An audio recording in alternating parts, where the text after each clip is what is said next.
Imagine being just all of the sudden in a state of crazy anger and not being able to overcome it, and feeling like there is nothing you can do. You're going to act out of it. It's out of your hands. It's out of your control. You're going to say mean things, do mean things, or whatever's going to happen until that anger moves from your system. But imagine taking hold of whatever is happening inside of you and saying, okay, I see that anger, but I'm going to decide how I want to act, how I want to behave, and the things I want to say. I'm not going to let anger speak on my behalf.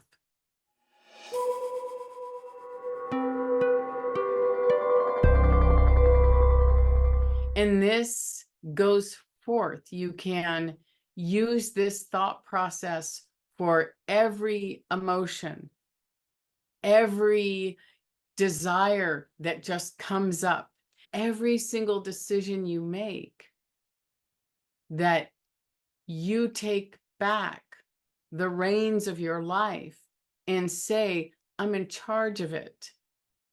No other emotions or thoughts or feelings or memories or conditioning inside of me is going to decide my destiny.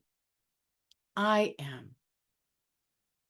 Now, this especially applies when we have experiences where we have thoughts cross our mind, or we behave in ways that we look back later and say, oh, I wish I hadn't have behaved that way, or I wish I hadn't said that, or I wish I hadn't done that.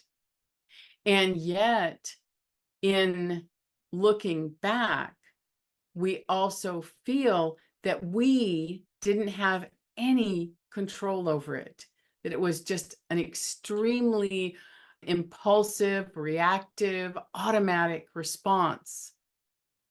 And with that sense of not feeling like we are in control of something, it is so easy to be dismissive of whatever we're doing, to downplay it, to excuse it away, to not take that second, third, and deeper look at what's happening inside of us, because it's easy to shrug our shoulders and just say, I don't know, something else is happening inside of me. It's my ego's doing.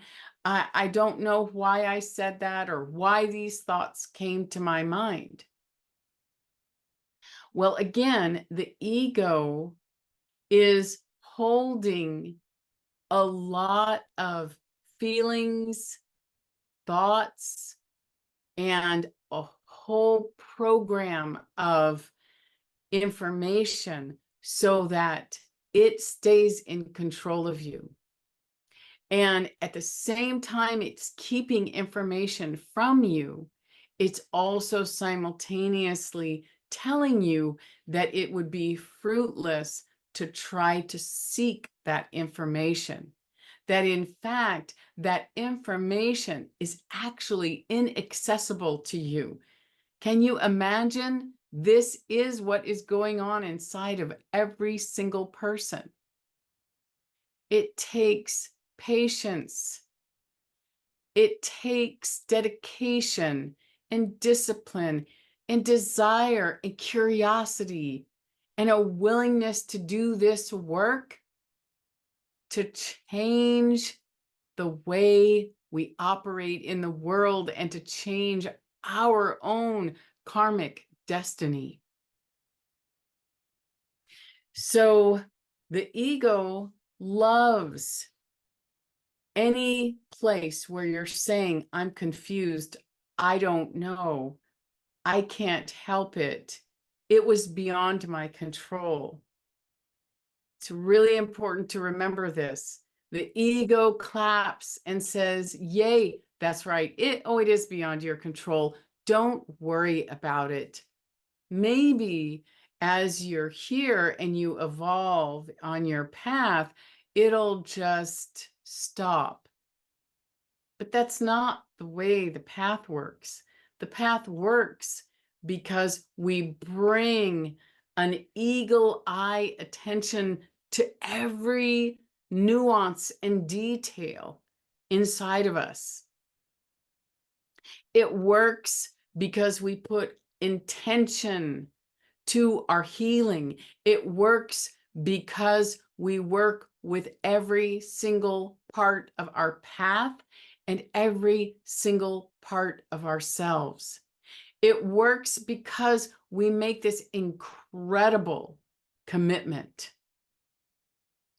to become a person who is bringing goodness, positivity, love, and compassion into this world. And that from that foundation, that we build daily practices, that we question ourselves, we reflect on what's happening, and we bring everything into question. Every behavior, every word, every thought, and that we continue this work. That when we see a part of ourselves that is having mean, judgmental thoughts, when we see a part of ourselves that is riddled with some kind of even self-sabotaging or self-critical behaviors.